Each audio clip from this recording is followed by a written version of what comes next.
Bismillahirrahmanirrahim.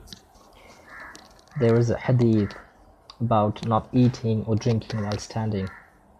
Imam Tirmidhi has narrated it in his sahih. Chapter 11. What has been related about the prohibition of drinking while standing. Qatada narrated from Anas radiyallahu anhu. The Prophet sallallahu alaihi wasallam, Rasulullah sallallahu alaihi wasallam, prohibited that man should drink while standing.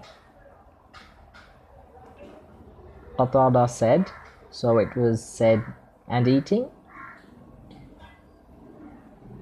Anas said, radiyallahu anhu, that is worse. This hadith shows eating and drinking while standing are haram.